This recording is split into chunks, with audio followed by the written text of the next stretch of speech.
professional supports team in my school context as well. And I also work in initial teacher education in St. Nicholas Montessori College as a part-time lecturer. And I work with the Institute of Education as a part-time teacher as well in town. Town, for all the Dublin people, is the city centre. But other than that, that's about me. And I'm also doing a PhD or an EdD in DCU. Very near the end, I hope. Just throw that in. Oh, yeah, and I'm doing an EdD. Sorry, totally forgot about that. That's great, Rachel. Thanks so much for that introduction. Looking forward to learning more about you. Nuala, do you want to come in next and tell us a little bit about yourself? Well, good evening, everybody. And I'm Nuala Taff, and I'm currently working with the PDST. I'm working with senior management as a deputy director there. I suppose I'm almost afraid to say I'm over 30 years attached to the teaching profession at this point. And so I've taught in various different settings, from bigger schools to my current school, well, my school that I'm seconded from, which is it's a 4-teacher school in County Leitrim. So I've been principal there for 12 years, and then I've been working with the PDSD for the last 6 years. So I worked with leadership team, and I'm now working with policy research and design at the PDSD, and I'm from Sligo. And that's about it now that I can think of. Great, we'll find out lots more, Nuala. Thank you so much for that introduction. And then Mary, if you want to come in as well and let us know a little bit about yourself and your context. Hi everybody, my name is Mary Nigel. I'm the National Director of the Centre for School Leadership. I'm a post-primary principal for most of my life. I'm on secondment currently from my school in Calasanctus College in Oranmore, which is in a beautiful part of Ireland overlooking Galway Bay. I'm, as I said, the director of the Centre for School Leadership. We're a very small team. We're involved in policy advice, endorsement of professional learning, and we also provide mentoring and coaching to new principals. And I won't say finishing, but I'm currently undertaking a PhD in NUI Galway, and hoping to complete it at some stage before I am doing it on a Zimmer frame with a pension book, which is looking ever more likely as I fail to get time to do it. But anyway, I'm enjoying it. That's brilliant, Mary. Thanks so much for that. So I suppose what we're going to do is just start off. I just want you, Rachel, Nuala and Mary, feel free to come in at whatever stages you want, and turn on or off your mics as whatever you want. But the first thing I want you to do is, when you're thinking about professional learning and or development, I just want you to give me maybe 2 to 3 words that come into your head. So no descriptions, just 2 to 3 words if you think about professional learning and development. So I'll start off. So the 3 words that I kind of think of when I think of professional learning and development are ownership, empowerment, and collaboration. Great, thanks very much. For me, I suppose the words I would think about would be lifelong and personal and professional. They'd be the 3. There's kind of 4 words, but they'd be the words I would think of. Great. Is that lifelong directly related to this PhD, Mary? Could be. Could be lifelong. That's brilliant. Thanks. And Nuala? Well, I suppose for myself, it's hard to refine it back. A number of words come to mind, but I suppose impact would be one, community, and transformational. That's great. And Emer, feel free to pop your 3 words into the chat box there if you wanted to as well, if you can think of anything. Don't be afraid to share in there as well. So some really different kind of words that have come up there out of that, and that kind of leads me to thinking a little bit more about, you know, when you're thinking about your own professional learning, because, you know, that that might have inspired what made you come up with those words, or why those words sprung to mind. So when you're thinking about your own professional learning and your own professional development, I'm wondering what has been the most exciting thing or the most inspirational thing, something that maybe has spurred you on, or maybe made you take a change in direction or something like that throughout your career.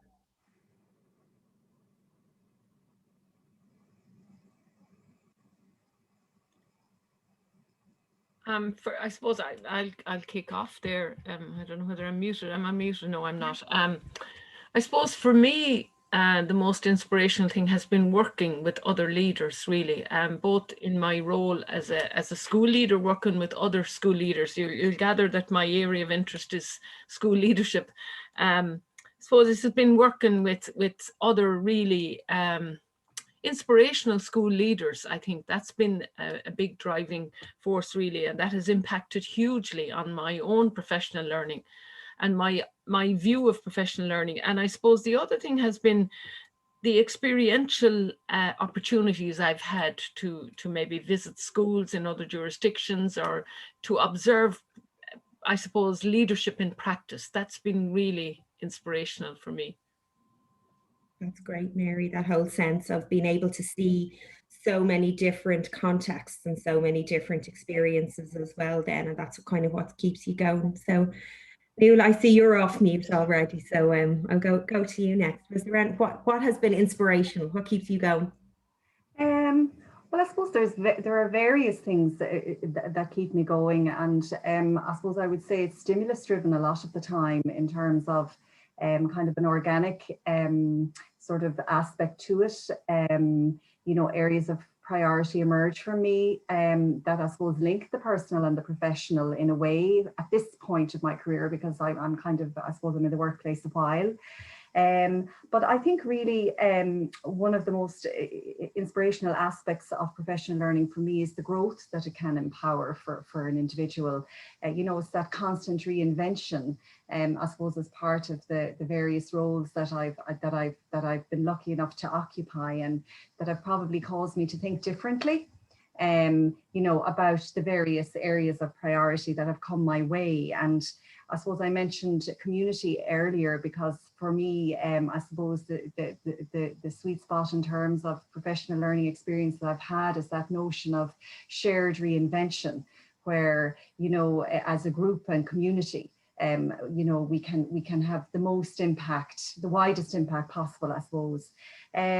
With reference to my current role, I suppose I see Kiva there in the audience, and we work very closely together to oversee senior cycle design. And I'm sure she'd probably agree with me in that one of the biggest areas of impact for us has been the Leaving Cert Computer Science journey, in terms of a new subject area, groundbreaking work, and I suppose a profile of CPD that has involved drawing upon, you know, the various transformational models that are you know, in the spectrum out there. So for me, that's been very inspirational. My own background is in leadership and management, and the whole notion of team grips me a lot. And it currently, when I mentioned the personal linking to the professional, I'm part of a Ballant group in Sligo that is across professions. So, you know, there are doctors, and there are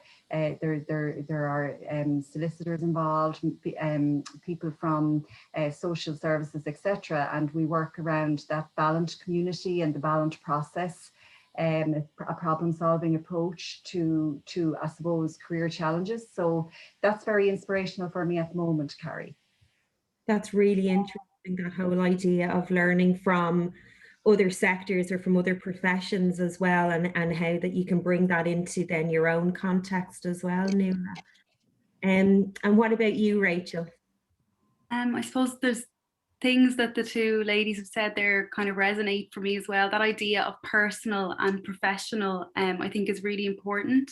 And, you know, two of the words that I had initially were empowerment and ownership. And I think in my own personal experiences, those professional learning opportunities that I've taken, where I've decided, you know, off my own bat, this is something that I really want to do. So, you know, traveling to Hungary to study in the Kodai Institute was a really big moment for me.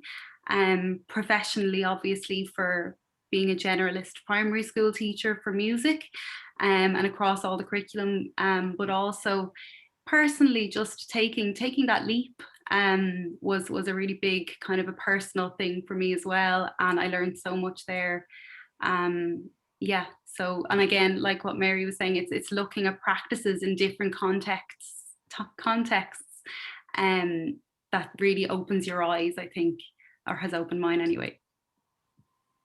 Yeah, and I hope that that's when we get that opportunity now in a while for everybody to go into the breakout rooms and to be part of this kind of community as part of the IPDA Ireland membership, that's the whole idea behind this, isn't it? It's that idea of having a team, different contexts, people coming from completely different backgrounds and being able to bring those things together. So I suppose, I hate to bring it up, but the shift over the past year and how things have become, you know, maybe very different in the way that we engage with professional learning and what we do. I'm really interested in thinking about, like, in your specific, like right now, in the current context, what does professional learning mean to you now that maybe it didn't mean to you a couple of years ago?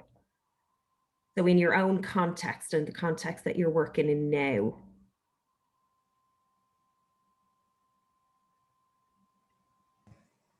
I suppose I can come in there, Carrie. I don't think I've come in first at all yet. So I suppose in my current context, I mean, well, I suppose first of all, from the point of view of my current context, in terms of my current role, I would see professional learning as probably my raison d'etre, in that, you know, I work in relation to the design and facilitation and I suppose oversight of best practice around professional learning as part of our role as a support service. And I suppose that has morphed considerably in the past year as a result of COVID developments and developments in the pandemic. And I find myself very interested in the whole notion, I suppose, as we emerge from this pandemic, you know, what the learning will be. And for me, an important aspect of that is, you know, the whole consideration around sustainability into the future in terms of the workplace. So blended learning, online learning, hybrid learning has become, I suppose, the buzzword of the year, and it has been very successful overall. And the benefits of it are widely, you know, being acclaimed. But for me, in my current context, it's very important to me, as we emerge from this context, what profile or where blended learning will longitudinally fit in the whole vista.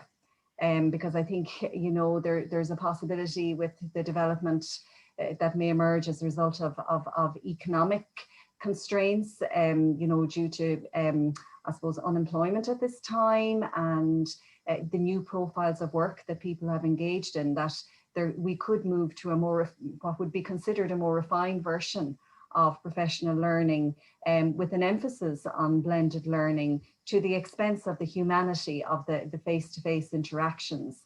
And I'm very conscious, I don't know, I'm sure a lot of you probably came across it during the week. I just actually happened to hear about it, and then I read it. But Andreas Schleicher, the OECD, you know, he talked about his concerns in terms of the Irish education system, you know, that the emphasis on transmitting knowledge and equipping students to think outside the box, I think was the term he used. You know, that the concerns in terms of the Irish system and around calculated grades, etc., around traditional modes of learning associated with senior cycle. So I think all of that comes in, is like a cocktail in the current context for me, that impacts on the work I do, and I suppose future developments for PDST as a support service in how we actually navigate these waters and how we meaningfully develop our supports to actually meet the needs on the ground, because that's really where it's at ultimately, the learning learning on the ground and the impact, as I mentioned earlier, on the outcomes on the ground. Thanks, Kerry. No, thanks, Nuala. That's really interesting. Thanks for that. I couldn't agree more with Nuala, actually. I had written down here when Nuala was speaking, the relational aspects of learning, the emotional. I really believe learning and leadership are real emotional activities. And I do accept fully and see the benefits of a blended model. And certainly none of us will ever go back to doing exactly what we did before. And I suppose that's the essence of learning, is that you look at and you approach new things. So for me, that's very much a core question around what has been the impact. I suppose for me in my role as director of the Centre for School Leadership, the quality of professional learning is actually key to everything we do. And we've spent a while now, we're a very small team, we've spent a while now researching what are the core elements that make for effective professional learning in the area of leadership. And we've obviously looked at the COSAN framework, etc. We have now, and we will be publishing our research book after Easter, which will outline what a model of professional learning for school leadership looks like, and what are the core elements that are best included in professional learning to maximize impact, like Nuala talked about impact. Now, we all know here how difficult it is to measure ultimate impact on the outcome of student learning. That thread is so tenuous. But one of the things I think we can measure to some extent is an impact on change of practice by school leaders or teachers. And when I say school leaders now, I'm referring to a huge continuum, because this booklet will also contain what we have identified as the continuum of leaders in schools, from teacher leaders right up to system leaders. But so therefore, for me, this is a new development as well, and it's an important area that I think we will be focusing on hugely in the next year or two. Just that understanding among the profession and among stakeholders around what makes for good quality professional learning in the new context, with that blended approach. And I think that's really interesting as well, isn't it? There's been a lot of people and they've been engaging in so much professional learning, but how do we know that that was good, or how do we know how effective that has been, or whether the professional learning that they were engaging with has actually improved their practice or the way that they're thinking about things? Because I know definitely for me, I've been kind of going from one thing to the next. I'm literally a couple of millimeters ahead of myself, trying to navigate all of the different things. So it can be interesting to see, where is the opportunity to stop and reflect on what it is that you've done and what you're doing. Has it worked? Is it working? Is it something that you're going to continue, or are we going to keep on having new things, put in place, or here's another thing that we want you to do? So, and thanks for that, Mary. That was really interesting. And Rachel, in your context, then, this professional learning that you've been engaging with, what does it mean to you? I think, it really does. You said you can be doing so much professional learning, and you can be going from box A to B to C to D, and how much are you actually taking in? And it does require almost like a state of mind, doesn't it, that you're in this zone and you're ready to learn and you're reflecting and you're doing all of this yourself. So it does have that kind of, that's almost a prerequisite, I think. And I've actually had a lovely day today. I was working with an NQT, and I was lucky enough to be able to observe in his classroom and learn so much. And I suppose that's something, one of the things that at least we're able to keep doing in this new model or the new world across, we're doing so much online, but there's still scope to do some of the things that we're used to doing before. And it's about finding that balance, I think, between the things that, we do need that relational aspect, and we need to be present and reflective and having professional conversations. But then I suppose looking at, we wouldn't be able to have this professional conversation if we weren't all in this weird Zoom land. So it's to take the positives and the benefits of what we're, I suppose, the context that we're in at the moment. So it's kind of, professional learning is everywhere, if you have that state of mind. And Great, thanks so much. I suppose then what I'm interested in is knowing a little bit more about how the trajectory that you've been involved in across your career with your professional learning. You know, how has your work and your research and your experience kind of influenced the course that you've taken, or influenced what professional learning you've engaged with?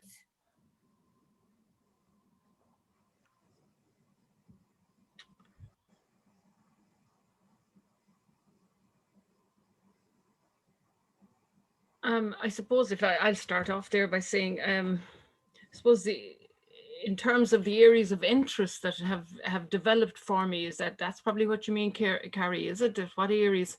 I suppose my trajectory through my career has led me to ask questions like, what are the barriers that impact for teachers and school leaders in engagement in professional learning? Because we all know here that there are people who engage hugely with professional learning, but there is that core group of people who really resist that engagement. And you know, what are the barriers to engagement? And I suppose that's at a number of levels. I've been asking recently, we've been asking in our publication, which is, by the way, called Learning to be a School Leader in Ireland.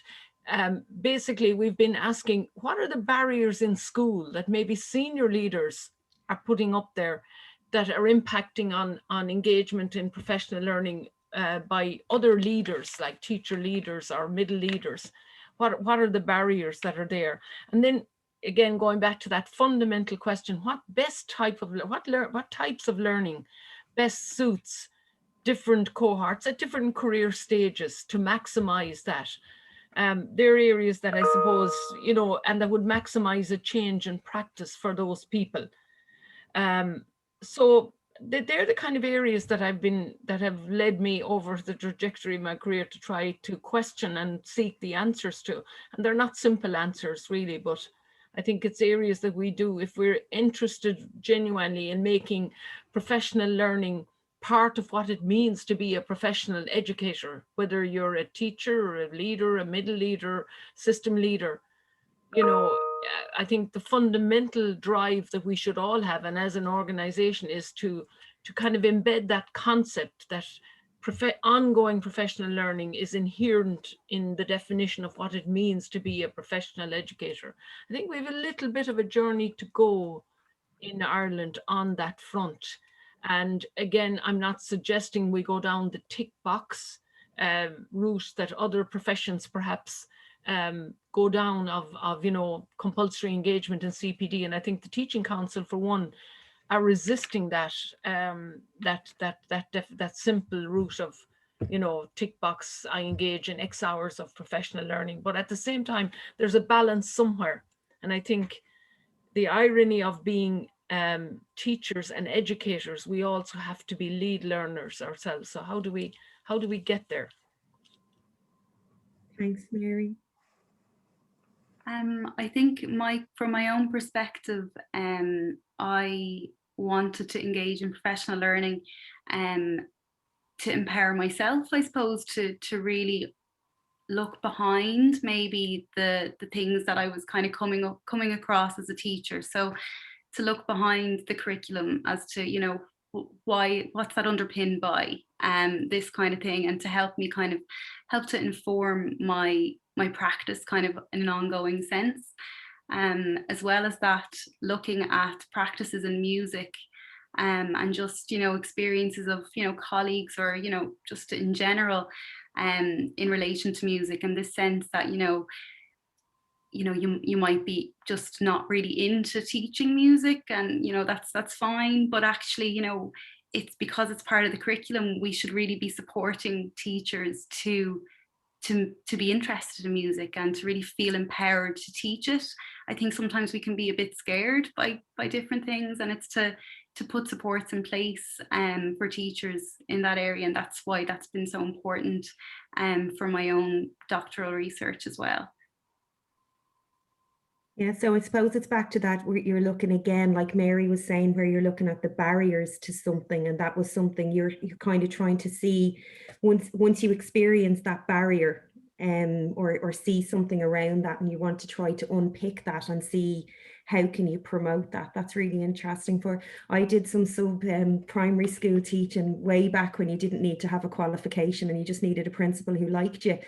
And I was a cricket coach at the time, but had never done recorder.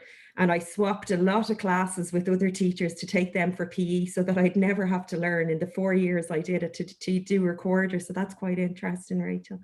Thanks for that. And Nuala, what about you?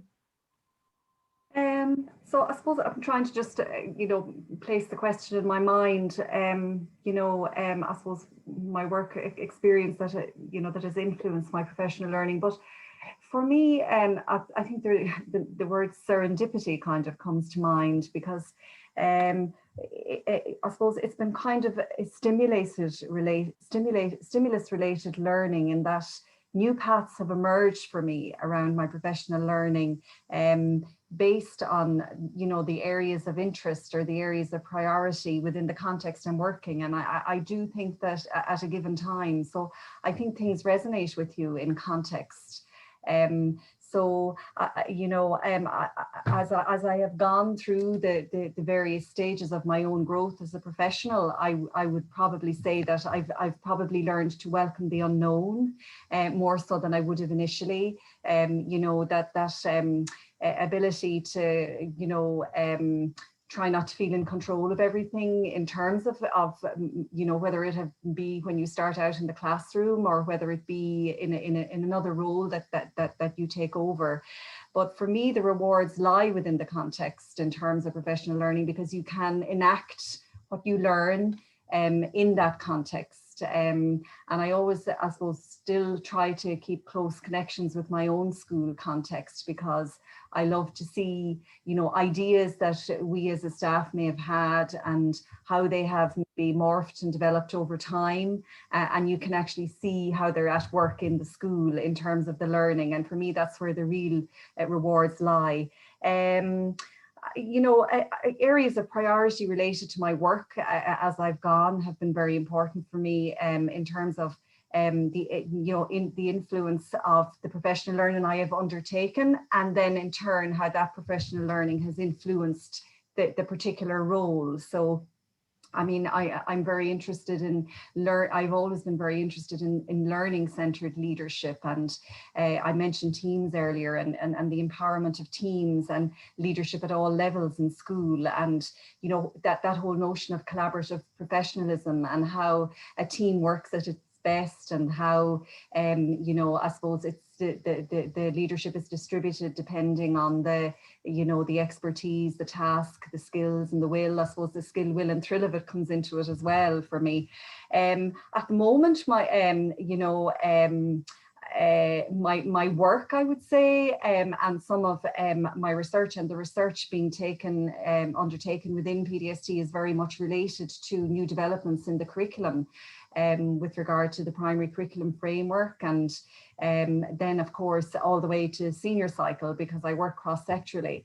And so I could find myself looking at something in relation to competencies associated to with the primary curriculum, and then moving all the way across to a revised spec like we're working on at the moment in terms of classical studies. So I could be steeped in a bit of learning around ancient Greek civilizations, and then at the same time rooting it back to experiential learning in the classroom, play-based learning. So all of those things direct my professional learning and where I seek. So it's kind of a winding path for me, and I think that's very important, because the aspects that impact me ultimately, I really hope that they impact somewhere along the line in terms of back to the classroom.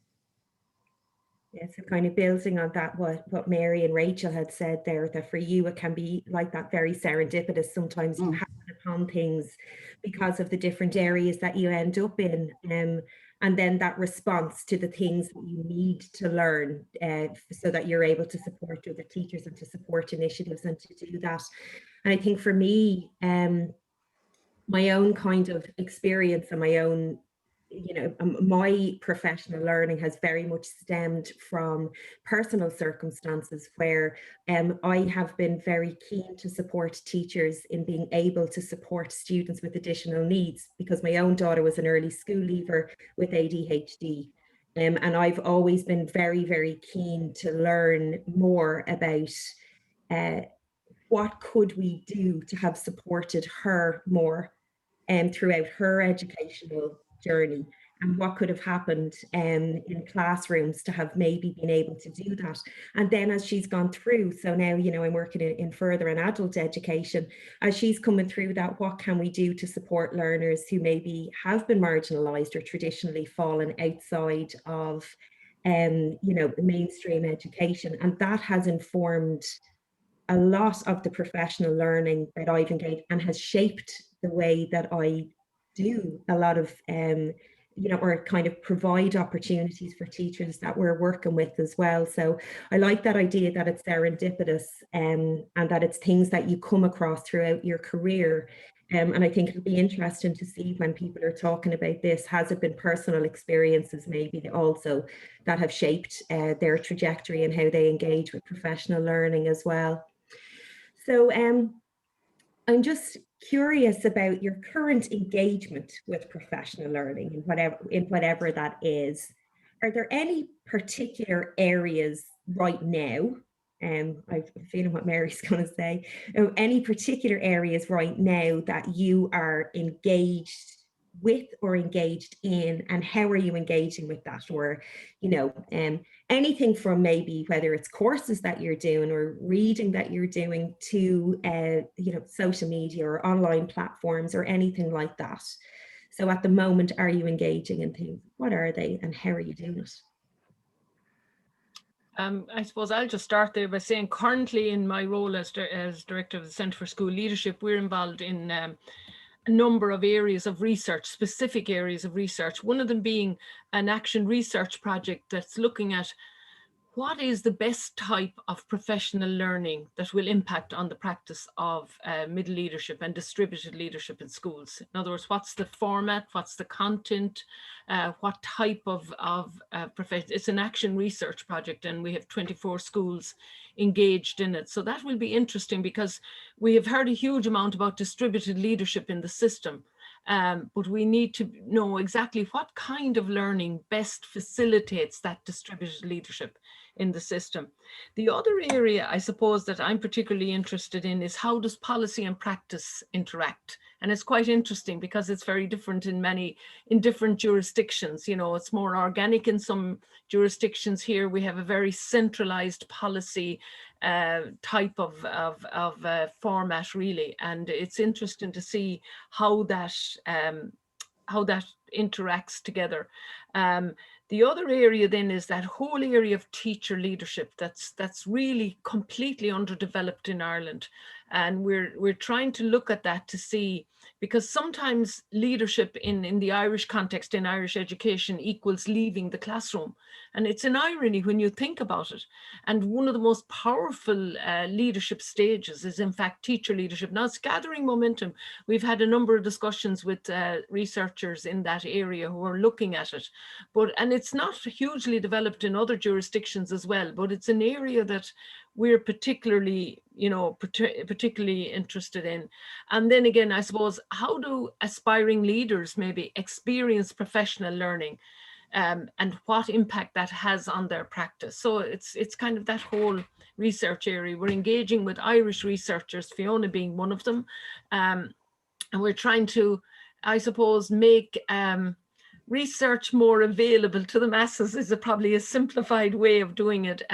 We've asked researchers like Fiona to summarize their recent research activity and present it in 300 or 400 words, and then do a fireside chat with those researchers. And, you know, the feedback from that has been really positive. So that's another area that we're interested to try and bridge that gap of academia and practitioners, because sometimes never the twain shall meet, you know, and yet there's huge learning from both ways, going the two ways. So they're the kind of areas that we're involved in at the moment.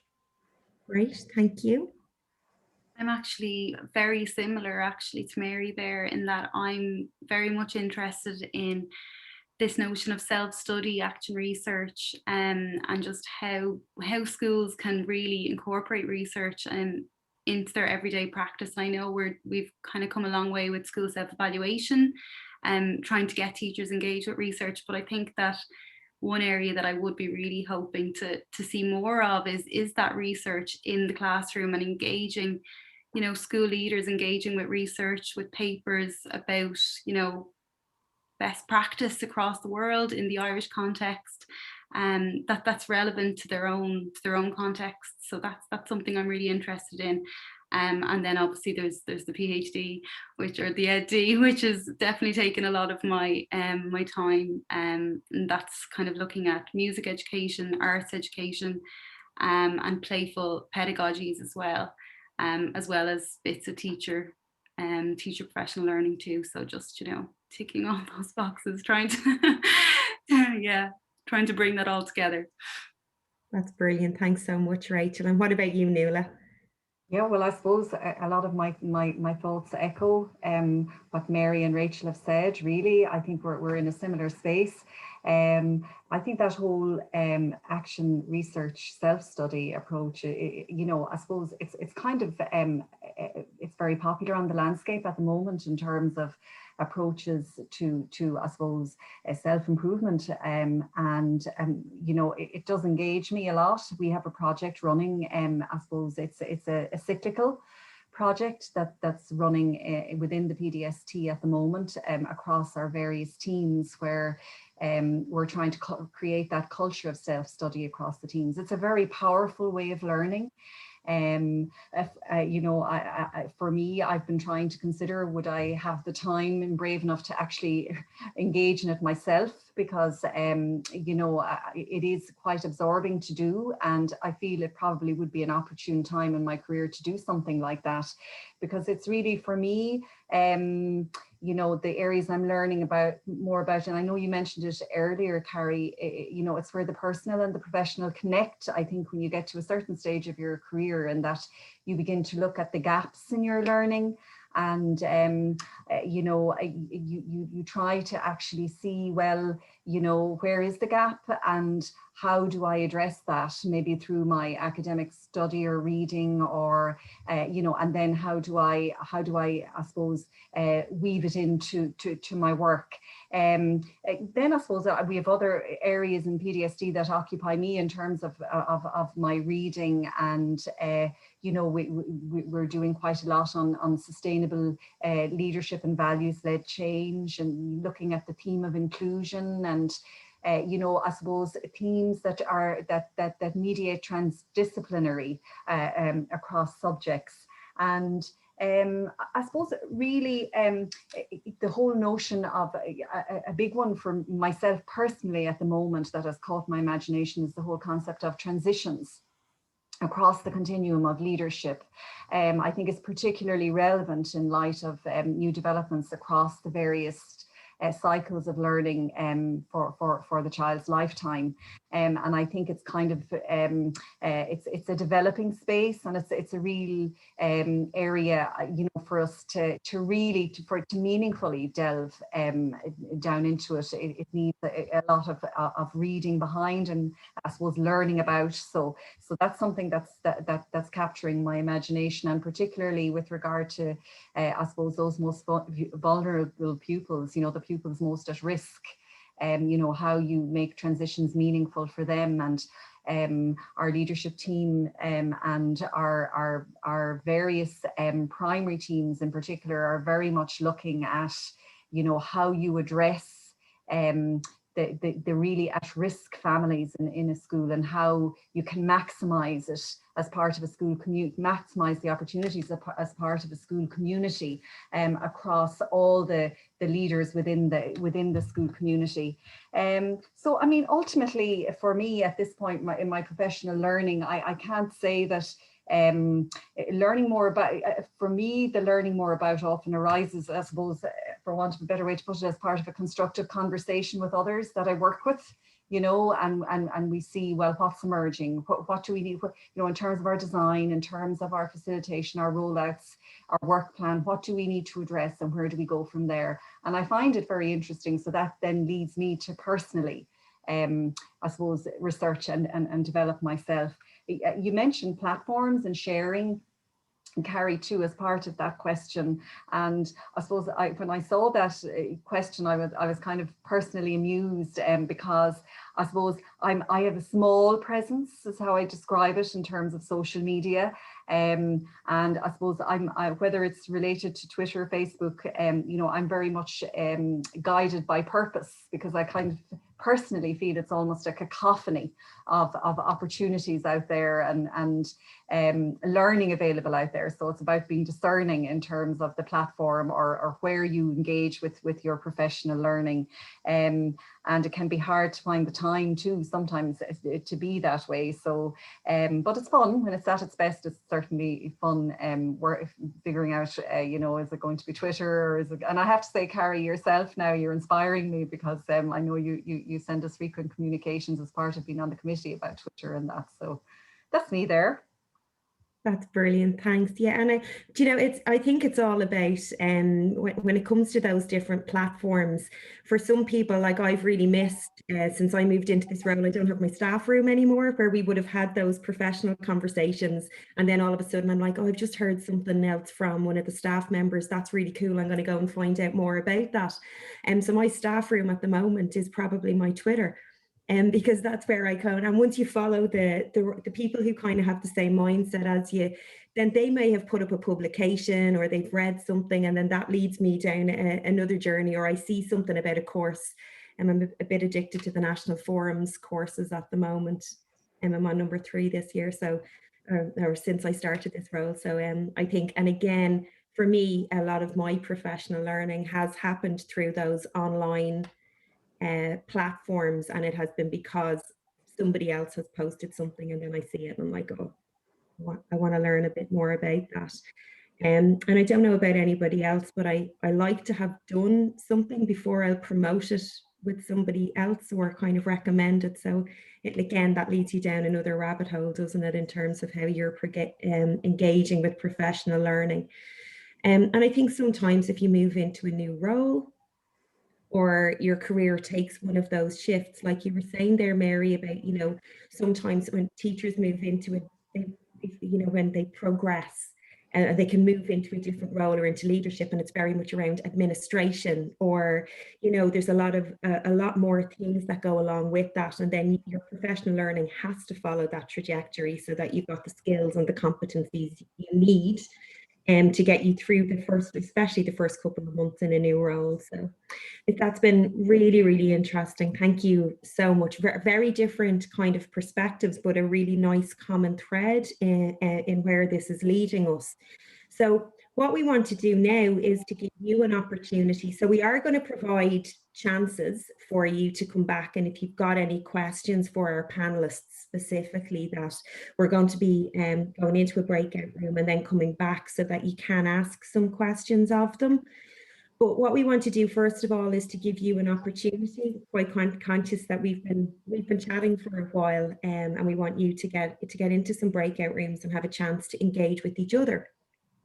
But we want you to follow the same pattern that we've just had here in terms of how you're going to go through these questions, so that you can have had a chance to talk through some of these things yourself, hopefully prompted by what's come up. So I'm going to pop a link.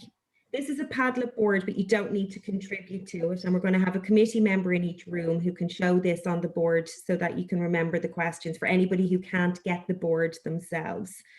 So I'm just going to send that, and I'm going to just show you on my screen what it looks like and what we're hoping that we're going to do.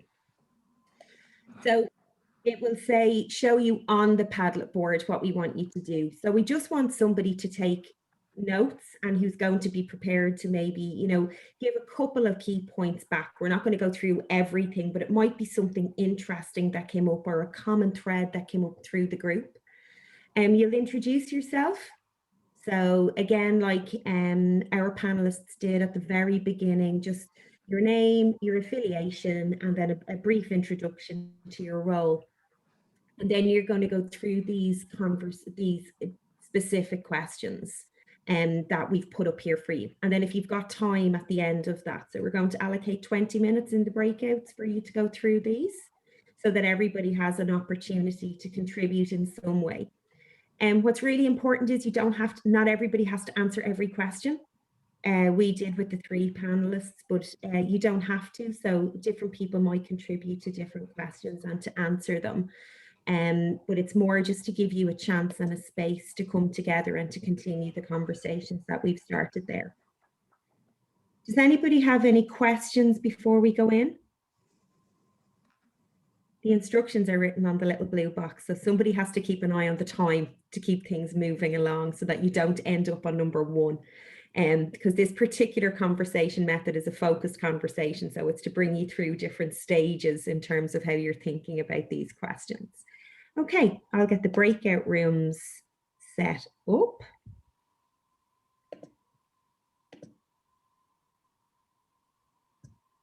And I think we'll have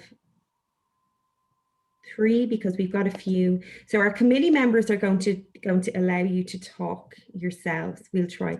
Emer will find it much easier to stay quiet than the rest of us might, but let me just see. So if we have 3, and I'm just going to move you into these now, so just give me a second. Feel free to chat among yourselves. I don't mind.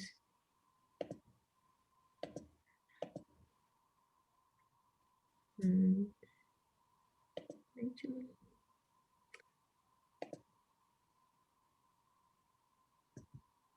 I just want to make sure I have to manually assign you because I don't want to end up with a load of committee members in one room.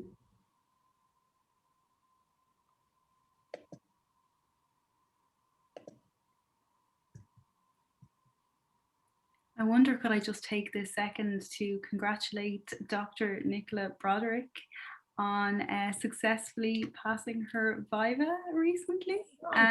Yeah, she's giving us all hope.